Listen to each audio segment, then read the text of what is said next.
Well, hello YouTube, it's me Fortmaster, and LazerPig is out with another video. It's been a couple of months since his last video that I could do a reaction to, and it's Shut Up About the Challenger 2. With a title like that, you know this is going to be one of those videos that just goes over like every myth about the vehicle and like debunking and stuff like that, which I absolutely love. Granted, I mean, haven't heard much about the Challenger 2 in a while, at least from what I've been hearing, because I remember there was, it was the big deal when the UK said they were going to send a bunch of them over to Ukraine, and I haven't heard that much about them since. I heard, recently that, the Russians captured an Abrams. Then there was the one, there was the one Leopard 2 that they knocked out. Haven't heard anything about the Challenger 2s, though. Then again, that might be just me not listening to the right sources. I mean, not just the Challenger 2. I don't know a lot about modern tanks. I mean, I'm very much, World War I, World War II vintage, But yeah, I mean, from what I understand, if you go, I mean, from the limited amount of info I know about the Challenger 2, I think it focuses more on the armor than speed, like the Abrams does, only it's less than the Abrams. Again, other than that, I'm working on basically a clean slate here, so I'm just going to have a lot of fun listening to all the weird nonsense that people have come up about the tank over the years. From what I've heard, I think a Challenger 3 is in the works, but from what I've heard, it's basically just, the Challenger 2, but with all the upgrades that they've given the Challenger 2 over the years, kind of like baked into the thing by default. Again, I might be wrong on that. It's been a while since I've heard anything about it. In fact, actually thinking back, I think I might have actually heard about the Challenger 3 from a LazerPig video. I can't remember which one at the moment, though. So, yeah, this is going to be fun, isn't it? So yeah, of course, as always, original video is linked in the description if you haven't seen it for some reason. Corner video will lead to my Let's Play of the day, and at the moment, I don't know how this is going to play out. This might be edited into like a two-part reaction. I mean, obviously, you'll see when the video is published. But yeah, with all that out of the way, let's get this thing started then, shall we? Since its conception, the Challenger 2 has been one of the most controversial tanks in military enthusiast lore. Until, of course, it came with its Honda Jazz engine and turbo cannon powered by the heart of a dead orphan and a cloaking device that makes it so stealthy no one has ever seen it in combat and something, I don't know, I stopped reading the comments. Challenger 2 remains in a rather odd place in military enthusiast lore. For one, this is a community that is dominated largely by Americans who think that everyone else should shut up, because if you're not an American, your opinion is invalid. And of course, the other side is dominated by Russian armor fans who bought into the whole Western armor is made to make generals and the Pentagon rich, but Russian armor is built for war, etc, etc, blah blah blah. In this argument, there is no real place for the tanks of other nations, who simply become the subjects of either ridicule or adoration depending on the changing culture of the community in question. And rarely does that have anything to do with the tank's actual performance. The Ariete, for example, the main battle tank of the Italians, is considered one of the worst main battle tanks in Europe, given its woeful cross-country performance and severe lack of armor. But it is loved by the community entirely. I didn't know Italy had their own main battle tank. I thought, like a lot of other countries, they just, bought somebody else's. This is news to me. Actually, thinking about it, who do I know have main battle tanks? So obviously, the US, Britain, Russia, well, I mean, they have a couple technically. China? But that's, I think, wait, is the one I'm thinking about one that's basically is a copy of a Russian one, or have they developed their own yet? I forget. France. I remember France has one. I can't remember the name of it off the top of my head. I think, does Japan have one, or do they use American stuff? Oh god, I'm gonna have to actually look this up, because really, actually now that I'm saying it out loud, that's a lot more than I initially thought there were. I'd only thought there were 4 countries that really produced their own main battle tanks nowadays, and everybody else just bought somebody else's, but no. And I guess I can add Italy to that list as well, so Well, there you go. Partly because of one episode of Girls in Panzer, in which the Italians are painted as, yes, cash-strapped, but cheerful and enthusiastic, traits which have been transposed onto the Ariati. It's now a plucky tank. It's trying its best. It's just a little guy. Look at him go. It's absolutely not an icon of Italian corruption and poor manufacturing oversight. What on earth are you talking about? How dare you offend my Tanku? I will fight you, you son of a bitch! My Tanku? Oh god, is that what we're gonna have to start calling them now? Oh no! In comparison, the Challenger 2 is hated, simply because British armour enthusiasts, known as Tiabus, are some of the worst people on the internet. They are arrogant, argumentative, highly sensitive, and so far up their own ass, it's amazing they can still see. For generations, calls of British detected, your argument is invalid, have been the hand-waving response to any of their walls of text, followed by brief and comedic discussions and all the cool Britain cancelled because it's basically poor. And as such, those traits have been applied to the Challenger 2. It is often mocked as the icon of British arrogance, of the failure of Britain to be able to properly afford a modern weapons program, and its self-centeredness which keeps it in a perpetual state of ignorance, believing that Britain can still go it alone, rather than face up to the inevitable reality that it is a former world power with a dying influence, and it's simply trying to stave off the inevitability of purchasing import tanks like the Abrams or Leopard 2s to remain combat relevant. But to the British, the Challenger is a point of pride. To them, it's the tank that defies the odds. In spite of the criticism, the Challenger 2 is an exceedingly capable tank, one which has proven unequal to its modern equivalents. It is in every way as capable as a baseline Abrams M1A2 and a Leopard 2A4, and in some respects even exceeds them in certain factors. It is exceptionally fast for its size, it is overall better protected, and it enjoys a somewhat better layout than the Leopard. And the accuracy of its rifled cannon, combined with its long-range laser it still has a rifled gun, right? I forgot about that. Tank. Its predecessor, the Challenger 1, still holds the record for the longest tank-on-tank kill at just under 3 miles. But it is its unique armor that gives it its most distinctive characteristic. Shubham armor, sometimes incorrectly referred to as Dorchester, is a non-explosive reactive armor made out of hardened ceramic plates encased in a metal framework and covered in elastic. It offers vastly superior protection over regular composite armor, especially against shaped charges, heat rounds, and kinetic penetrators like— Wait, I forgot. Was he still just parodying the Tiabus, or is he actually singing the tank's praises right now? I've lost track. This is getting really sincere. I've lost track of where we are right now. Sabo. It is not the only tank which uses this, of course. The M1 Abrams and the South Korean K1 both use similar types of armor. South Korea has one. Okay, never mind. And while the tank is not invincible and the armor definitely not impenetrable, it has proven itself countless times in combat. And in spite of the numerous Western tanks fitted with this style of armor that have been lost both in Ukraine and other conflicts, none have ever been taken out in a direct tank-on-tank action, making it difficult to judge the actual combat effectiveness of this armor, especially when it's classified just exactly how much of this armor covers the actual tank. In Iraq, one Challenger 2 suffered over 90 hits from Soviet-made RPG rounds, including an alleged Milan missile, and survived. In the same region, a number of Challengers came into contact with a superior number of T-55s and were able to destroy all of them without casualty, in spite of taking numerous hits. And though the military enthusiast community online may look at the Challenger 2 with disdain, in the world of actual experts, the Challenger is considered one of the best tanks in the world. I mean, not the best, because there is no such thing, but it's certainly up there. And to the British, that's all that matters. But of course, it's not all sunshine in Rule Britannia.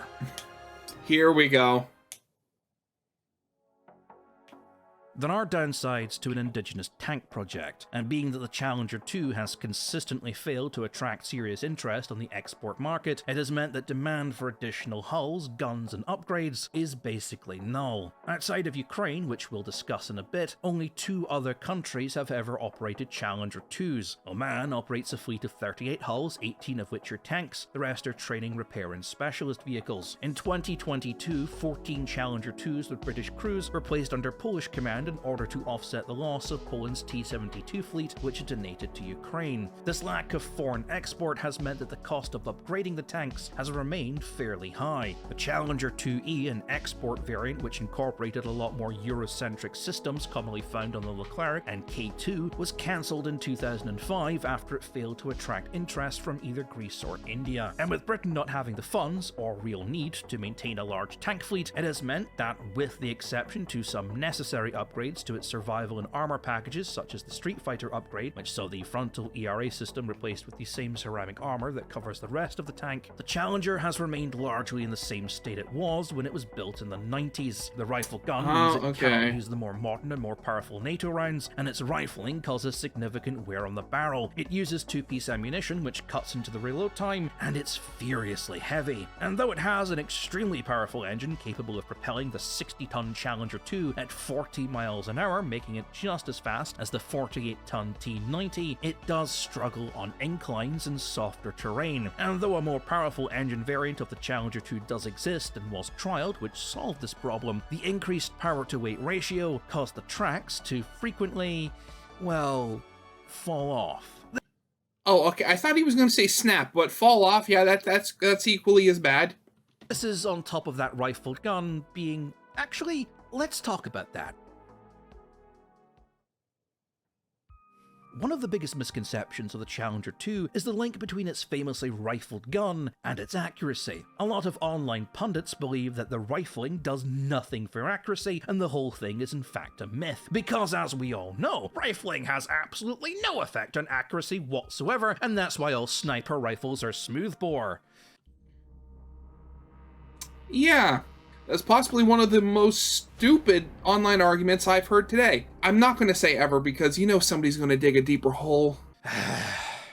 Rifles! Sniper rifles! Why do you think it's called a rifle? Look, I don't know why people believe that or where that came from, but I'm looking at Reddit. They know I'm looking at them. I can see them shuffling their feet and trying to hide their posts behind their... I see you doing that! Stop it! The thing is, the rifling on the Challenger 2's tank barrel is not a yes it is, no it isn't when it comes to its acclaimed accuracy. The Challenger's accuracy is proven, and it's going to become very important when we talk about how it's doing in Ukraine. But where the confusion may be coming from may be more to do with how rifling affects modern tank shells. Hesh rounds, which the British are absolutely obsessed with, do benefit greatly from a rifled barrel. The spinning not only makes the shot far more accurate, it also increases the spread of the interior explosive, greatly increasing the effect of the round. It was for this reason that the British kept the rifled barrel. The Hesh round is incredibly important in terms of British tank doctrine. It makes the tank exceedingly good at infantry support, which has been its biggest advantage over other tank designs.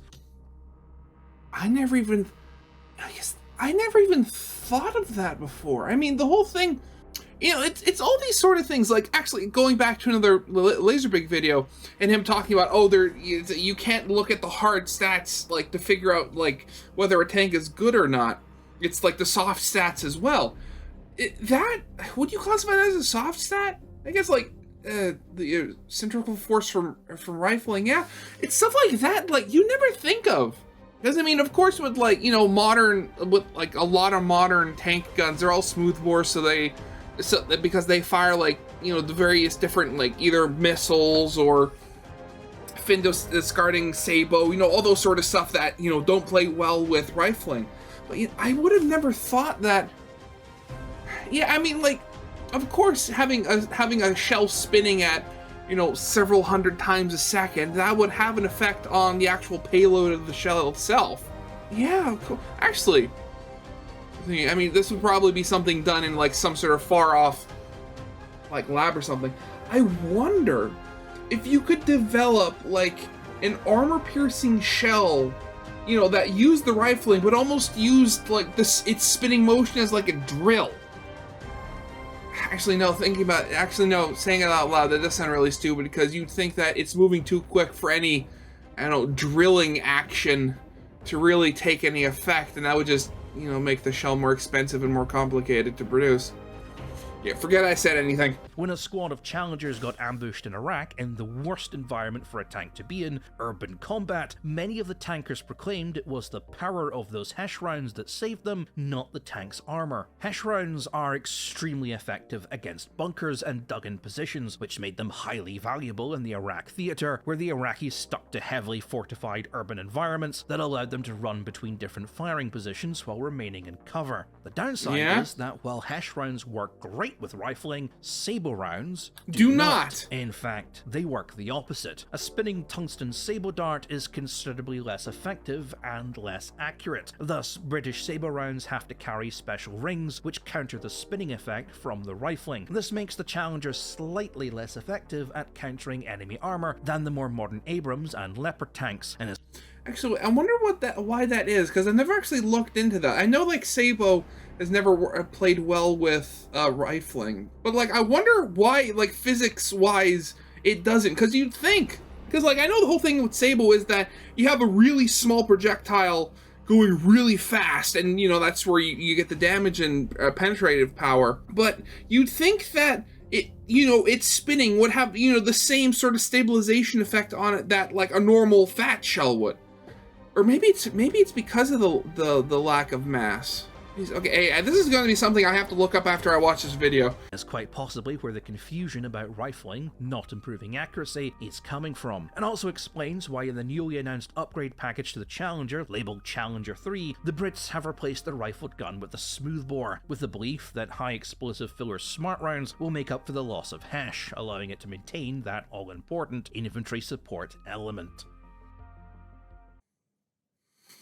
Okay, I don't want to have the running time of this video by going over the extremely long and complicated history of the Challenger, or go over the fact that, yes, it has a boiling vessel, so it can make tea, making it the single greatest tank in the world, something which is required by law to point out, since every single British historian covering the tank seems to mention it. Forgetting, of course, he mentions himself. British MREs are boil in the bag. Well, they were. I don't know if they still are like that. I don't keep up with the British MRE world. Maybe they're completely different by now. French baguette. Generally in the field, you'll finish with a cheese. So instead, I'll just go over some of the more concrete rumors that typically flare up when people start talking about the Challenger. Because there is this idea, possibly coming from the whole Britain cannot afford modern weapons and cancels everything cool, which is a fair assessment, to be honest, that the Challenger family of tanks is based on the principle of good enough. That it's basically an upgrade to the Chieftain, originally built for Iran, which Britain was left with after the Iranian Revolution and just kind of accepted it into service because what else are we going to do with all these tanks? That is half true. The Challenger 1 was originally designed. I mean, it doesn't matter what rumor is. I mean, a good 75% of the time, they're from somebody either misremembering or misunderstanding a true something, and then like only only giving like half truths and stuff like that. As an upgrade package for Iran's chieftain called the Shiar II. When Iran revolted in 1978, this deal for new tanks fell through. The Challenger was then proposed to the MOD, who accepted it into service. It's kind of well known that the Brits were designing their own replacement to the chieftain called the MBT-80 at around the same time, which is a design considered by many to be vastly superior to anything else proposed, including the Challenger. And it was in fact time constraints and having a tank ready quickly enough to compete with the Soviet T-80, as well as the potential loss of skilled workers at the factory in Leeds where the Shiar II was being developed, that pushed Britain into accepting the good enough tank over the superior design. This is sort of true, but not really. Of course, okay.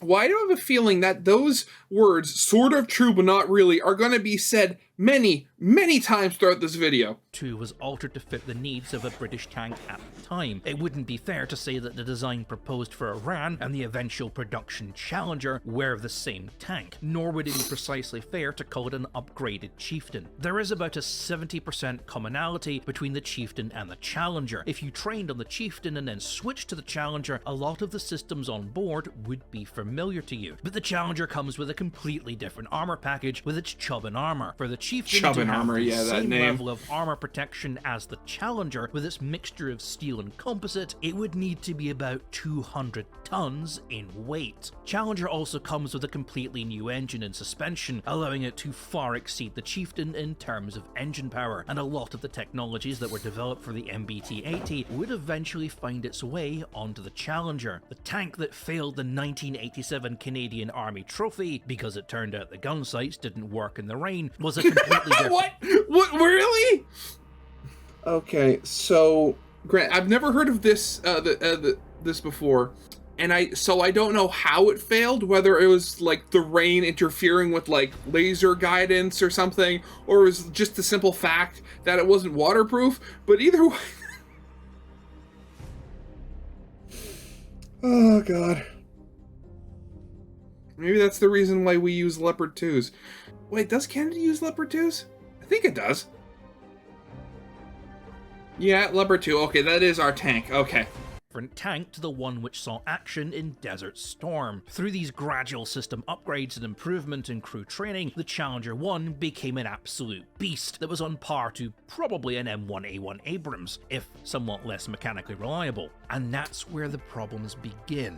Because it is British, so obviously there is going to be their own little host of problems. As Operation Desert Storm was getting underway, only about 1/3 of Britain's Challenger 1 fleet was operational. That wasn't really a fault of the tank, it was more the government who bought it. The Brits, in classic British fashion, in order to save money, didn't order enough spare parts. So one half of the fleet had to be cannibalized in order to serve the needs of the other. This is not something that would have been saved by the MBT-80, and what a lot of people fail to understand is by the time the famously constrained British budget was ready to put the MBT-80 into mass production, the Challenger was already equally as capable. Hi, post-production LazerPig here still. There is a pub full of former Challenger 1 crews that I live next to that will be very angry unless I get this one right. So, yes, really, there is a lot of problems with the Challenger. It wasn't just lack of spare parts, it's all to do with the engine. It was designed by Rolls-Royce, but built by them.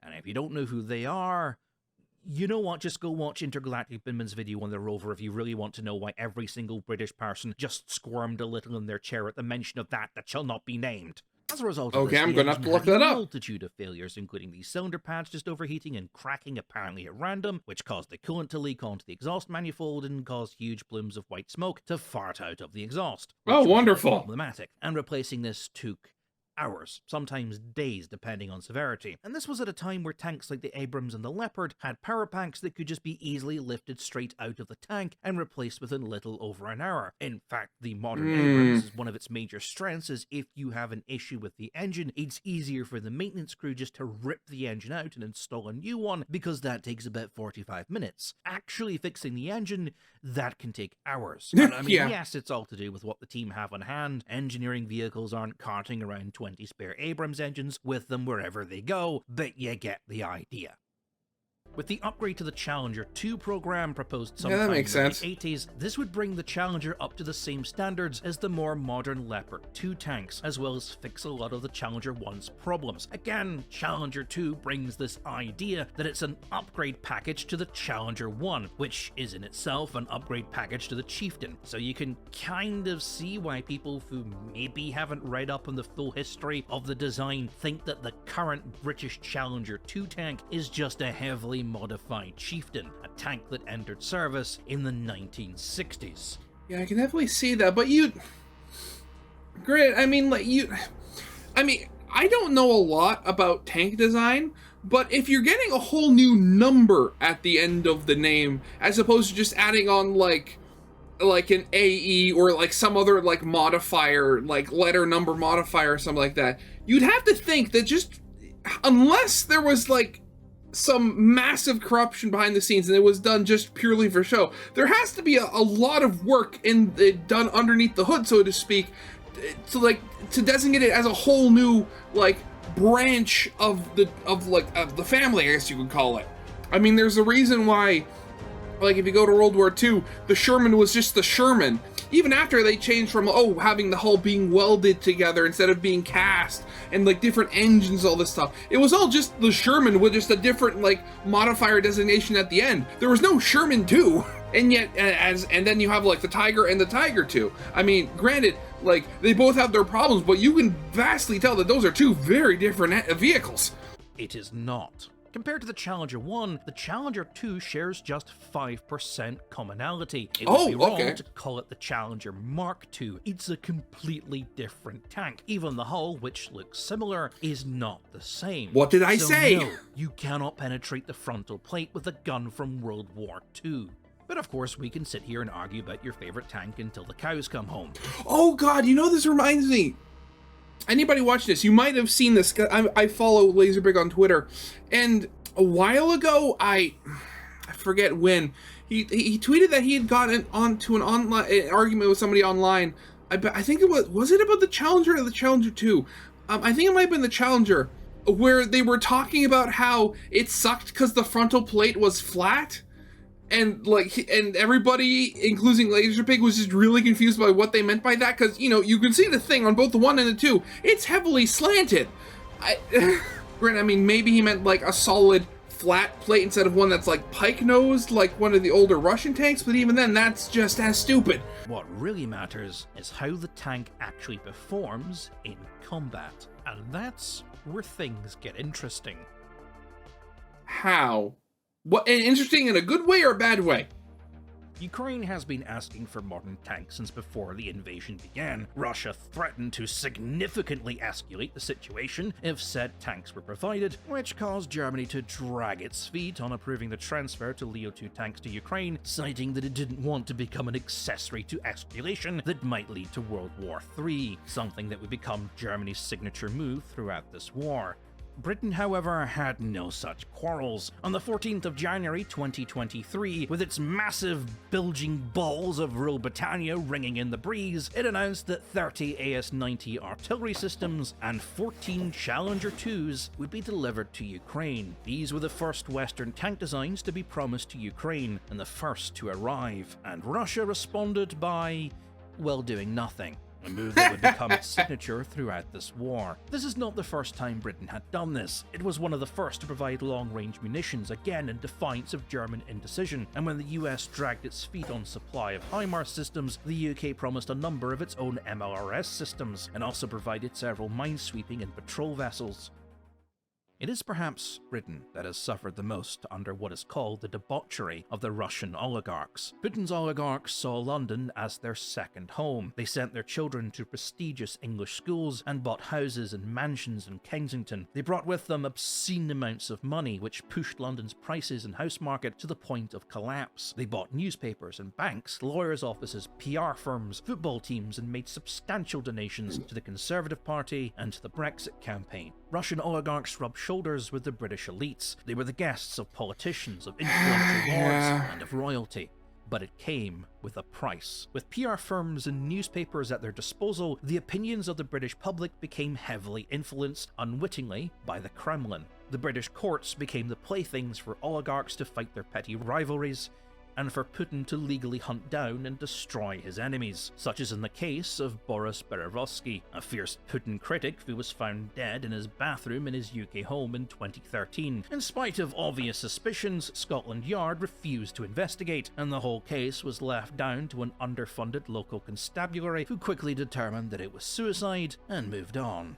London became the home of the Russian mafia, who used it to hide from the FBI and CIA, who legally cannot operate on British territory. Several oligarchs even made it into the House of Lords, and still sit on its benches with the power to vote on British laws. Russian money found its way into every avenue of British society, and the Brits were happy to bend over backwards to fit every whim of those oligarchs, as they treated their country like their own personal plaything, so long as the money kept flowing. And now that the fog has lifted, that Putin has threatened the UK with nuclear war several times, and the people who preached that he was a friend to Britain have been made to look like idiots, many British elites and politicians have begun to realise that Putin played them for fools. So potentially, quite possibly, Britain's willingness to provide Ukraine with weapons, especially when everyone else was hesitant, might have been because Britain didn't see an opportunity for kinship or genuine concern about the plight of the Ukrainian people, but instead, Britain saw an opportunity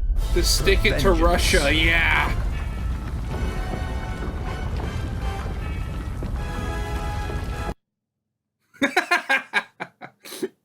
With the deployment of the Challenger, finally, the age of the Teeaboo had come. Finally, Britain was leading the charge, and hails of "Shut up, Yank!" echoed in the hallowed halls of the internet. Should anyone dare question the prowess of this machine? Because finally, we would be vindicated when footage would be released of a Challenger 2 blowing up a Russian tank.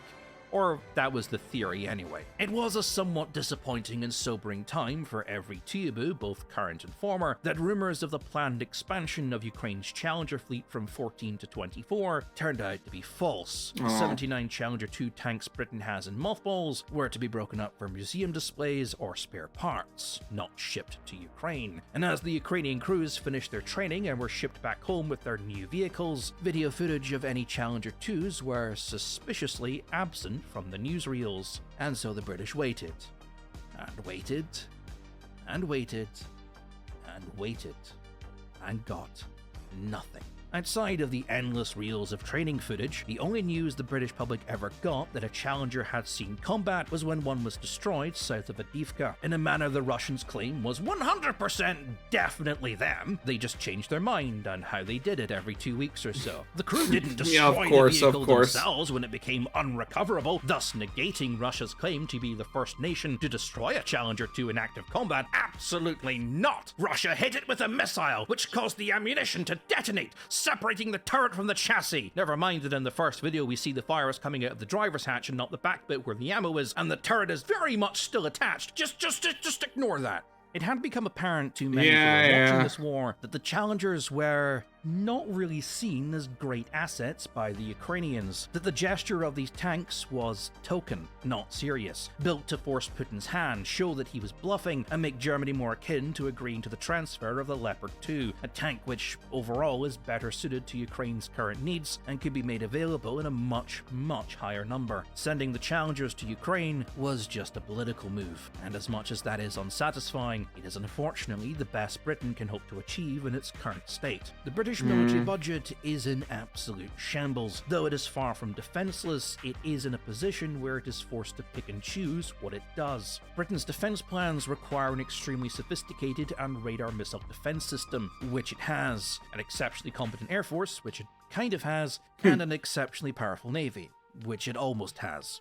Almost, but in land yeah. wars, Britain has assumed it would always be playing second fiddle to the US, there to support, not be the vanguard, at which point a first-rate tank fleet was just never required, when a second-rate would do the job just as well. As such, Britain now lacks the capability to produce new Challenger hulls or replacement barrels. 148 out of Britain's 227 Challengers will be upgraded to Challenger 3, and this will likely be the final modernization package of the hull. And thus, as eager as the Teeaboos are for that final showdown between the Challenger and a Russian T-90, the one video that will be overplayed again and again and become the hallmark of British culture as much as images of Spitfires flying over Dover, it was becoming very apparent that, especially as American Abrams began arriving in Ukraine, it was never going to happen. Until now. The Sun was offered exclusive access to the division currently operating the Challenger 2 tanks, and the reviews from the Ukrainians are, well, they're interesting to say the least. For one, it gives us not only insight into how the Challengers are performing, but how the Ukrainian Western tank arm is performing as a whole, and some of the problems they face. It offers an explanation as to the somewhat lackluster performance we've seen so far. Now, The Sun is not exactly Britain's most prestigious newspaper. Yeah, I was going to say that the fact that The Sun is where this information is coming from, that's a little suspect right there, and a little odd. It's what we call a tabloid, a newspaper that focuses on sensationalism. In spite of being the largest paid newspaper in circulation in Britain, its clientele are, on average, day in the life of a true Brexit geezer.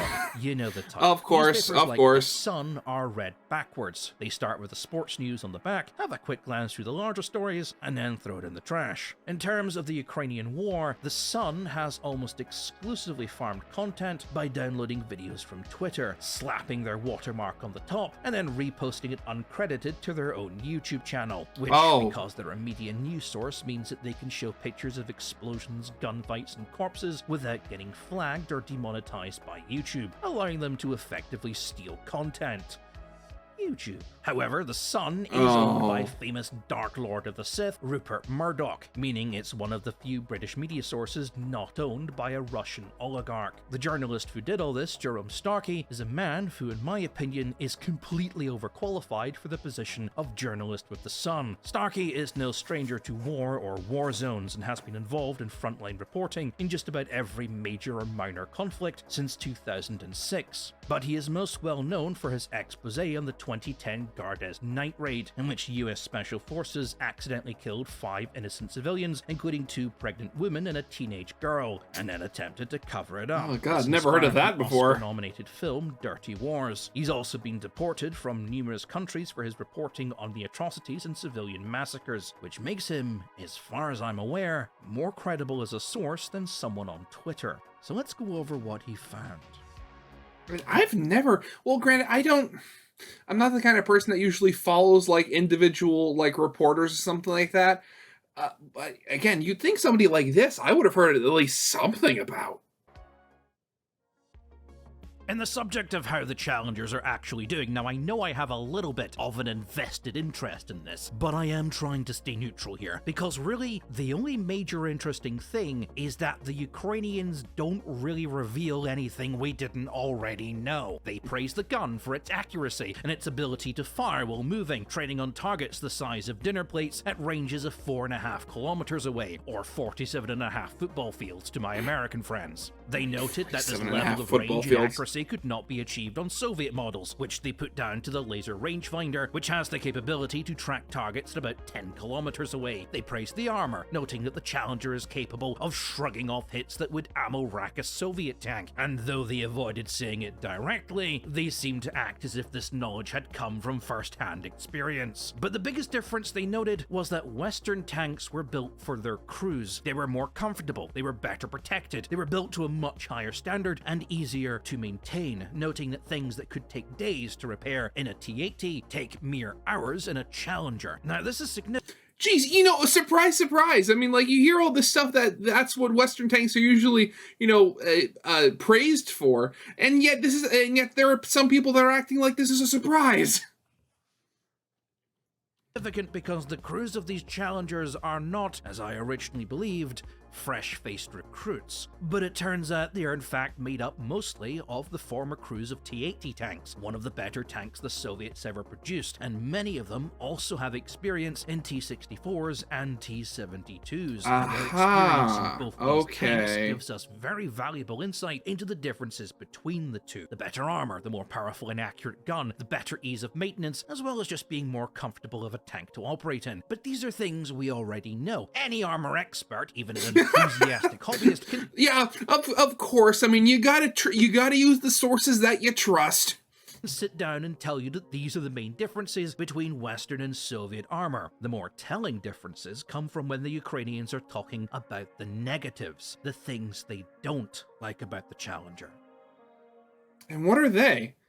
The first thing I should point out is that the Ukrainians are about as eager to get that footage of them blowing up a Russian tank as I am to watch it, because honestly, if I ever do get footage of a Challenger 2 blowing up a T-90M, I'll just retire at that point. Nothing will ever be funnier. Heck, I'll pay for the advertising space to put that video up on one of those big Times Square style boards they've got in Piccadilly. What are you gonna do, Vatniks? Comment at me on Twitter? Oh no!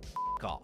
But the most significant problem they are having is that the Russian tankers are just not coming out to play. Instead, they will remain well outside firing ranges and not respond to attacks. Russian tanks do not want to get into combat with Western designs and will typically stay far out of range and only come into range if the battalion defending that position is also using Soviet-built models. Now this does make a lot of sense. Out of all the combat footage we've had, excluding the two Bradleys building a T-90, oh right, yeah, I forgot about that. Tank-on-tank battle with Soviet and Western designs, which was a Leopard 2A6 taking pot shots at two T-80s. Russian tankers might be refusing to come fight simply because the Russians don't want footage like this leaking all over the internet, but it all... Of course, you know what? I mean, of course that would be it. I mean, the reason we don't have any footage is because literally the enemy doesn't want to come fight us. Oh God. I mean, out of all of the problems you could potentially have on the battlefield, the enemy not wanting to come out and fight you, at least in my mind, you'd think that's one of the better ones you could have. And actually, that does... Speaking of the whole thing, and I guess you could actually use that as... I guess you could also use that to your own advantage.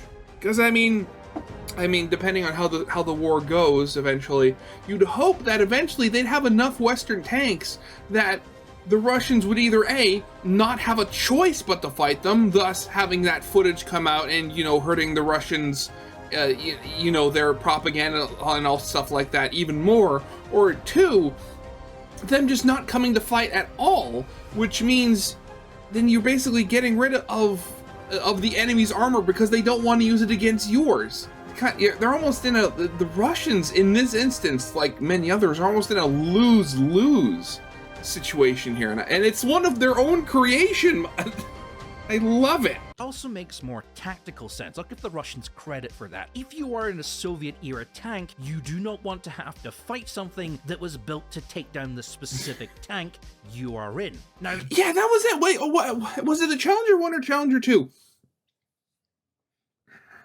The Ukrainians did indicate the Russians do seem to fear Western designs, especially when they first started arriving, but this perceived idea that the Russians would leap out of their trenches and run at the sight of a horde of Western armor bearing down on them is what lost the Ukrainians that counter-offensive. The Ukrainians waited too long till significant amounts of that armor was available, and because they knew it was coming, because they had so much prep time, the Russians were dug in and well prepared. Oh, okay. Mines often stacked 3 or 4 on top of each other, which completely negated a lot of Ukraine's demining equipment, leading to images like this. The Russians also had considerable stockpiles of anti-armor weapons, including the much-feared Ka-52, which, even though Russia has lost a lot of them, and I do mean a lot of them, still continue to be a problem. Effectively, Russia has finally realized that massive tank hordes no longer work, and it only took them to lose nearly 120% of their active pre-war tank fleet. That is over 2,800 tanks, by the way. 120. To finally realize this. And the big question is, has Ukraine realized this as well? A major complaint of the Ukrainian tankers was that their commanders just don't understand the differences between Soviet and Western tanks and the philosophies of battle which dictate their design. Their commanders are at heart Soviet trained, not Western trained. Yes, they have Western advisors, but those advisors are limited in their role, and there is something of a sense of disregard when you are being advised on how to use your country to fight Russians by someone who has never fought Russians in their life, when you have been fighting them for over a decade now, and we are seeing evidence of this on certain fronts. Tanks are operating independently without support. Now, this is not something any tank, for that matter, should be doing. The reason we got that footage of those Bradleys bullying that T-90 is because that T-90 was somewhere it should never have been. It was alone. It was cut off from support. The Ukrainians had been using Bradleys as fast response vehicles, so when a Russian offensive breached the front lines, that's what showed up. Had that T-90 been part of a squad of T-90s or had the correct support in place like is supposed to happen, those Bradleys would never have been so effective. This might be part of the reason why you are seeing Ukraine use tanks, especially in recent months with the Abrams, in the manner that they are, willing to take more risks with them, because if they lose one, the crew typically gets out and runs away, as opposed to get vaporized in a Soviet vehicle. But also because Bradleys can take down a Soviet-era tank, kind of, but will likely only disable it. The two that took down that T-90 were fighting for a very long time. They put themselves at considerable risk and ended up burning through most, if not all, of their ammo Ukraine doesn't have. So a tank showing up as part of a rapid response force helps alleviate that concern. If a tank is part of the Russian breakthrough, then you have a tank on your lines that can, well, deal with it without wasting half its ammo. But this kind of thing also attracts drones. Russia has invested a lot of resources into elite anti-drone units, as the loss of any of these tanks is a huge propaganda victory, and so far neither side have really any effective ways of dealing with suicide drones. This is roughly why you don't see much footage of these tanks in action. Like Ukraine, Russia is suffering a manpower and equipment shortage. It has to pick and choose where to dictate priority. It has assumed that wherever those Western tanks are is the place Ukraine is dedicating its priority, and its bots are constantly scouring through social media looking for any hint of where they might be. Ukraine doesn't want Russia to figure out where they are, so which is why they're not talking about them, which is why they're not releasing footage. Yes, of course. I mean, yeah, that is kind of the thing, isn't it? Because, like, of course you get people on the internet, like, crying. It's like, oh, see, that they're not releasing any footage. They suck. But at the same time, this is an actual, like, war going on right now. I mean, there probably is footage being collected, but they don't want to release it because that's, like, one of the easiest ways to give the enemy intelligence.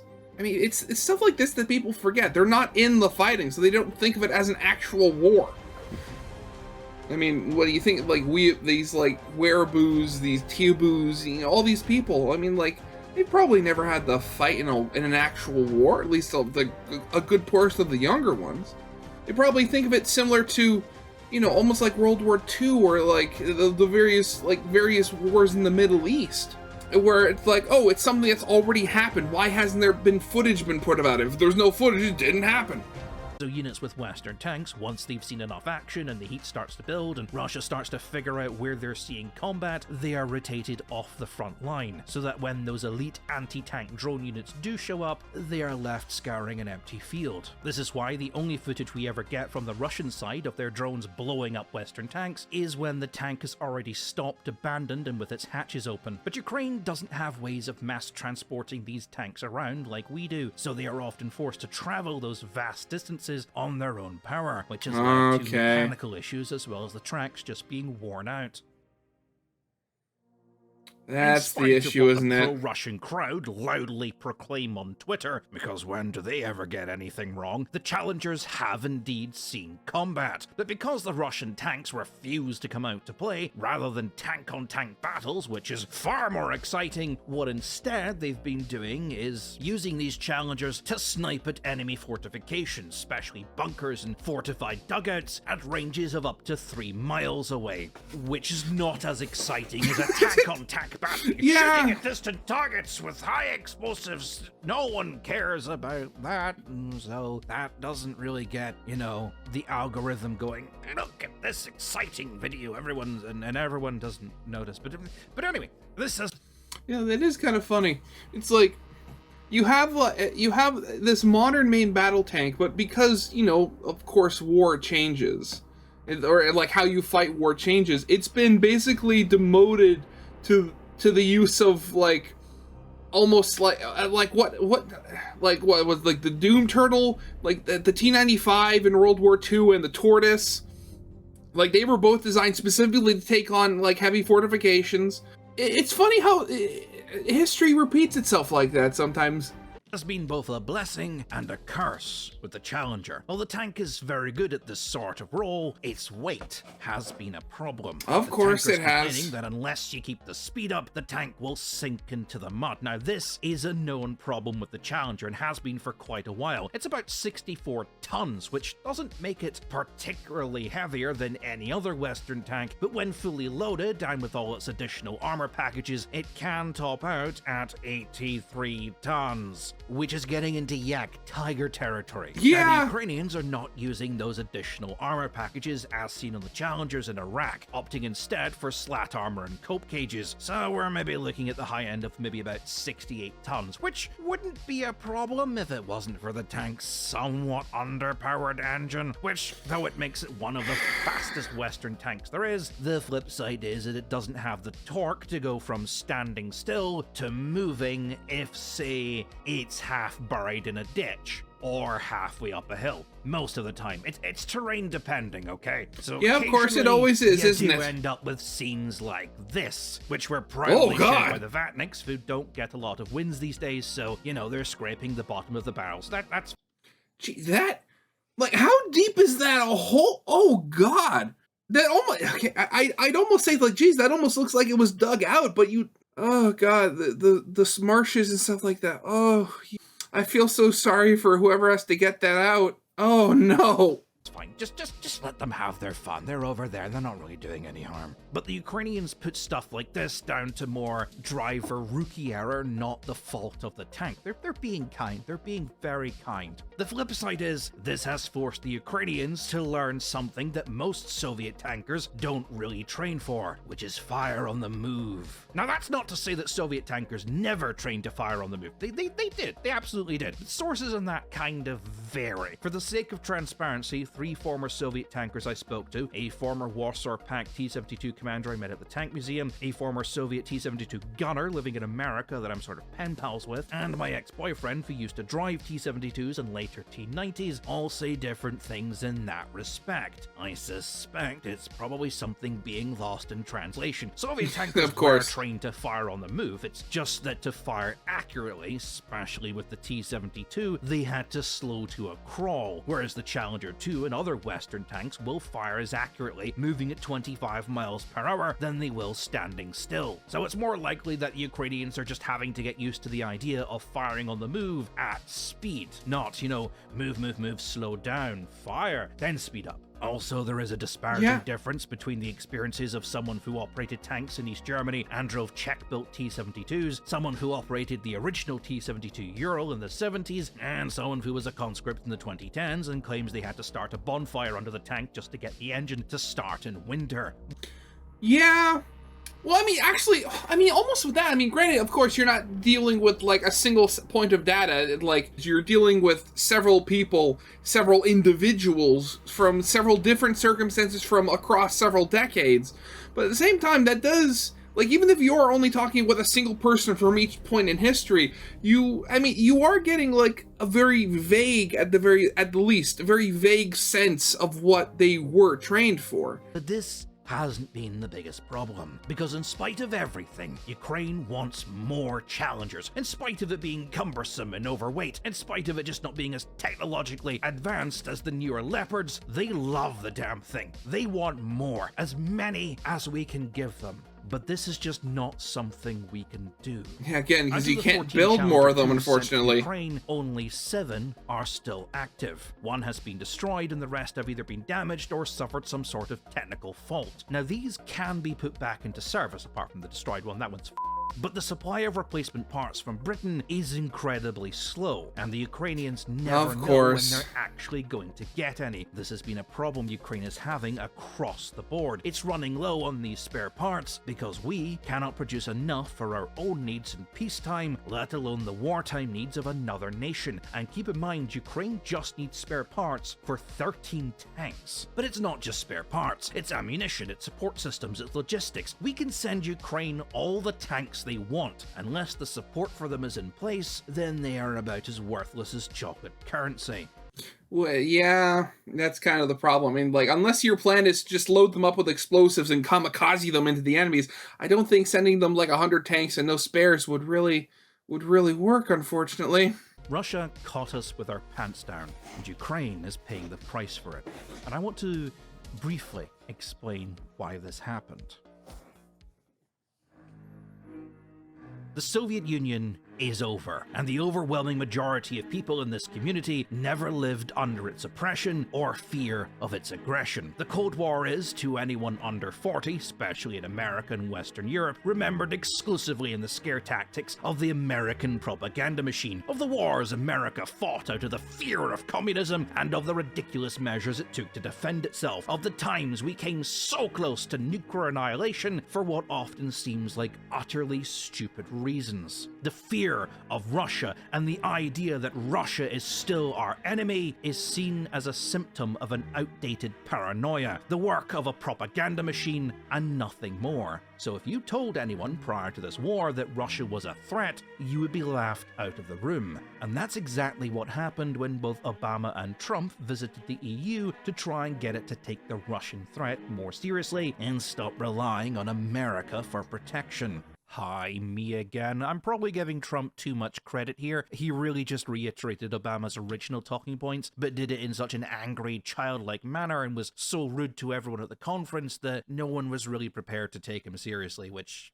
probably didn't help. Yeah. Let me explain something. I know this is a video about the that's kind of just said without a given. But shut up, okay? At around the same time Putin was just getting into power, there was a meme circulating the internet called Meanwhile in Russia. Russians were just discovering the internet, and the images they were uploading to social media were pretty crazy. But the problem was, this viral sensation was portraying the Russians as a country of low IQ, impoverished rednecks. And so Russia, having the weakest and most fragile ego of all countries, began making huge efforts to try and backtrack this. First, they made their own version of the meme, which showed Russians being more badass than dumbass, often featuring scantily clad women. Next, they tried cute little stories of all the amazing things Russia has done and all the inventions it claims ownership of. And then finally, Oh yeah, the came giant the walking Russia excavator Strump meme, thing. where viral videos like this were showcased. And at the same time, there was a rush of history books, all told from the Russian perspective, that were quickly translated into English and sold at American bookstores, along with DVDs of state-funded World War II documentaries and films, some of which were so erroneous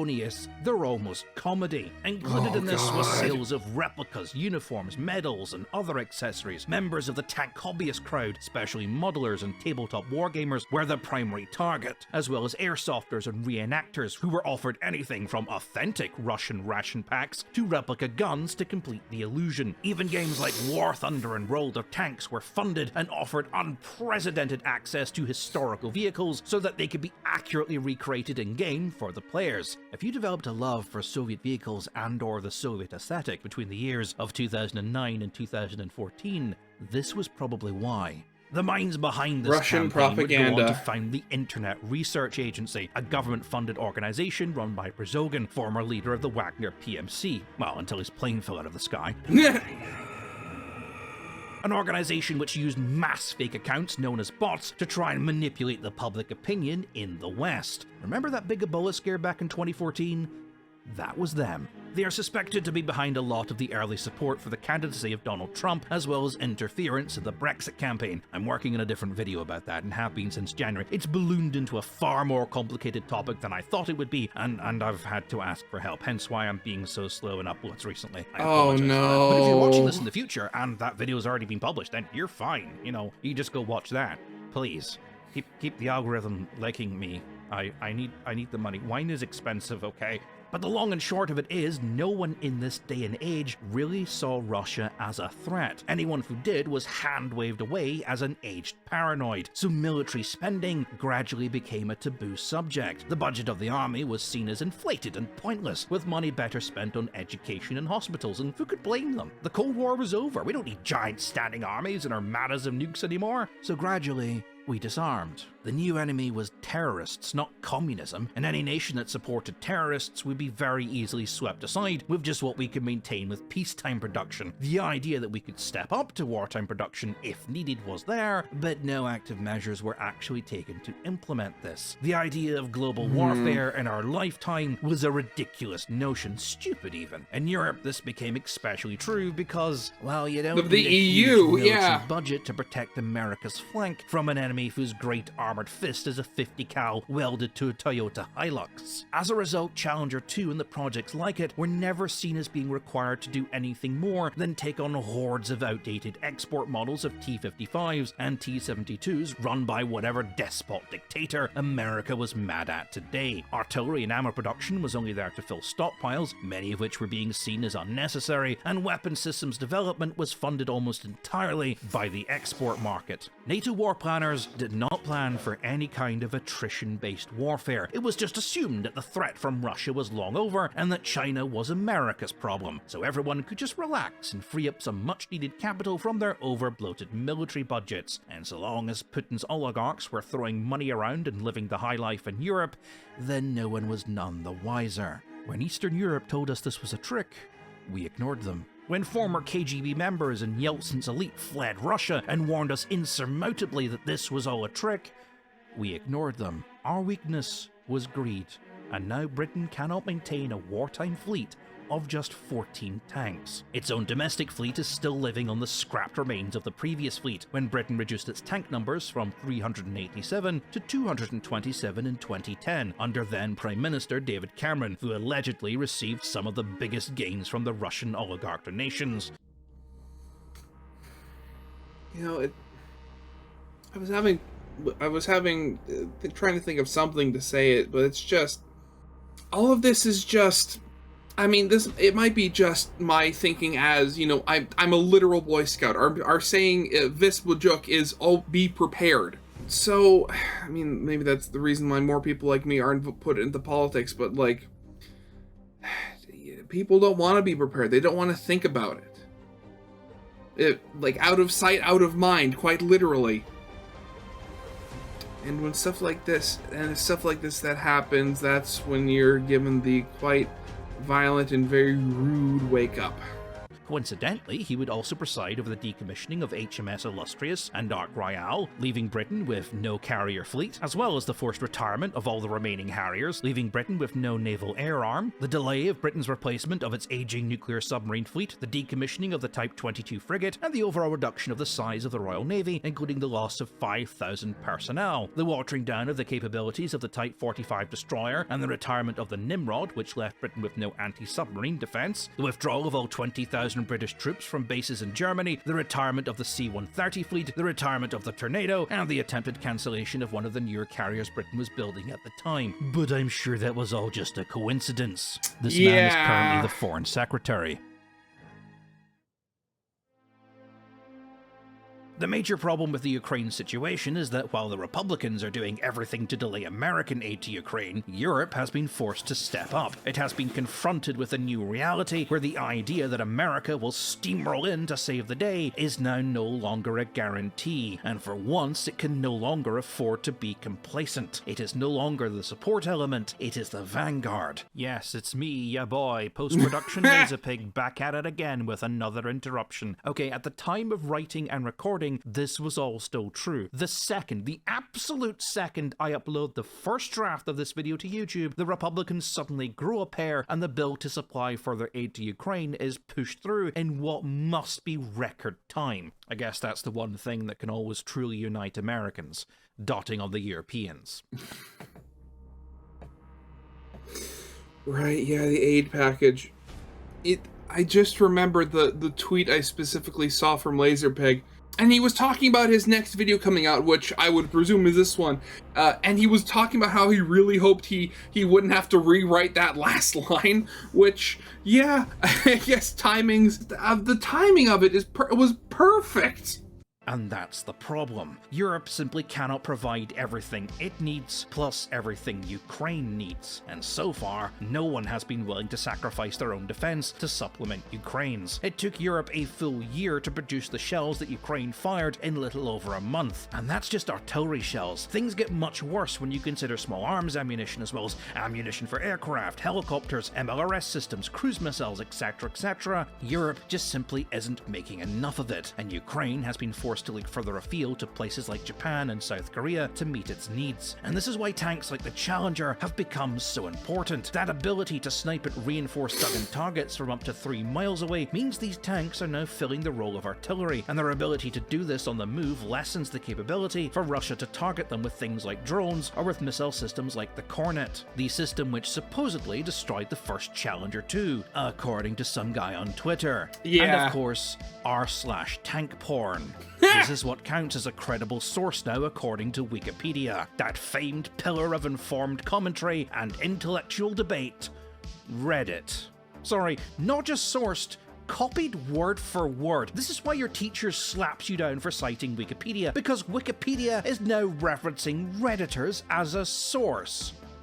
What a time to be alive.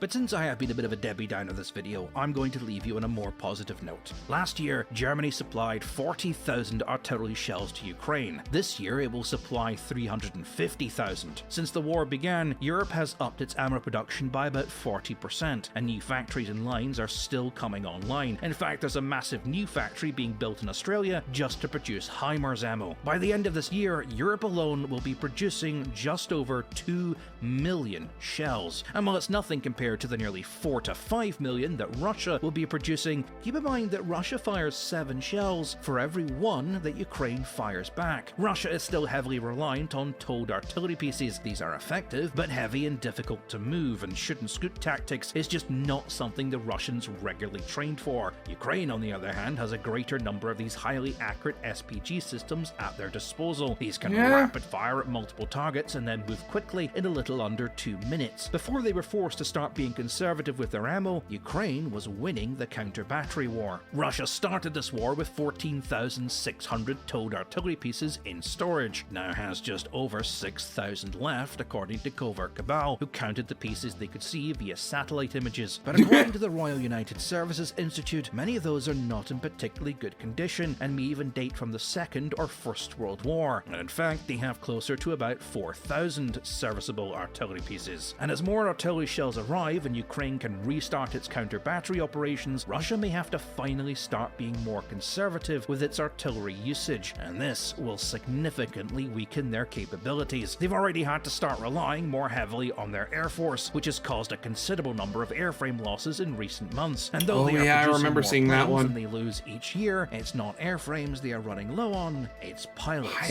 Russia is gradually running out of everything. Its inheritance from the Soviet Union has been depleted faster than expected, and its domestic manufacturing capability is struggling to keep up with orders. It has had to buy in shells and drones from Iran and North Korea. That should be an indication of how everything is going for them. If you're looking at the current state of the Ukraine war and watching with utter disbelief as Russian troops charge across no man's land in golf carts and bicycles and a garden shed and what— oh god, yeah, the garden shed.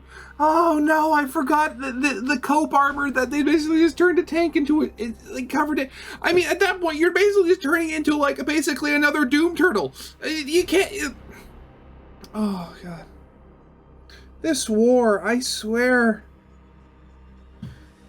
If it wasn't for the fact that I knew actual people were dying, you know, because it's a war, I'd be rolling on the floor laughing whenever I think about it. Appears to be something resembling suicidal human wave tactics. This is why. It's not poor planning or because Russian generals are drinking their own weight in vodka each day. It's desperation. Europe is rebuilding its armed forces. All the influence Putin had over Britain and the EU to stop or delay that has pretty much evaporated. And by the end of this year, all the work done to weaken Europe over the past 2 decades will be completely undone. Putin is running out of time, and he knows it. He needs to end this war before Europe and America get their shit sorted out and supplies start arriving in force. 33 replacement Leopards have already been earmarked. 60 F-16s will come from Europe alone, along with millions of dollars worth of anti-air, radar, and demining equipment. Freedom called, and it was Europe that answered the phone. That's the line! The Challenger was just a political move, and the real heroes would always be the Leopards or the Abrams, which had shorter supply lines from Poland and Germany, and would always be available in higher numbers. The Challenger